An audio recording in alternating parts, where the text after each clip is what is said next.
नोटाबंदीच्या निर्णयावरून उद्धव ठाकरेंनी पुन्हा एकदा सरकारला लक्ष केले। वेळ पडल्यास टोकाची भूमिका घेण्यास मागे पुढे पाहणार नाही असा इशारा उद्धव ठाकरेंनी दिलाय। शिवाय हे सरकार लोकांना आपलं वाटत नसून ज्यांनी तुम्हाला निवडून आणलं त्यांच्या डोळ्यात अश्रू का आणलेत असा खडा सवाल देखील उद्धव ठाकरेंनी केलाय।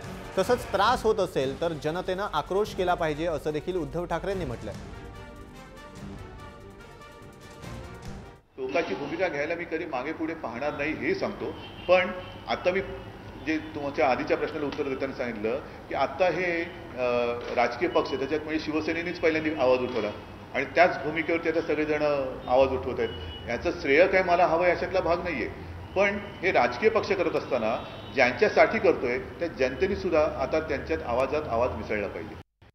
जनतेला अश्रू ढाळायला लावून तुम्ही भाऊक झालात त्याला काय अर्थ नाही आहे। जनतेचे अश्रू तुम्ही का थांबवत नाही?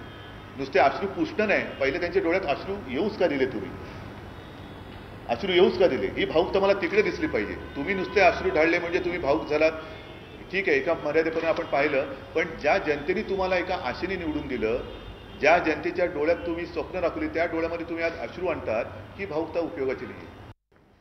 जेव्हा मी माहिती घेतली तेव्हा माझ्या लक्षात असं आलं की हे जे काही जाहीर केलेलं कर्ज आहे त्याचा आणि आत्ताच्या या अर्थव्यवस्थेचा किंबहुना नोटाबंदीच्या निर्णयाचा काडीचाही संबंध नाही आहे।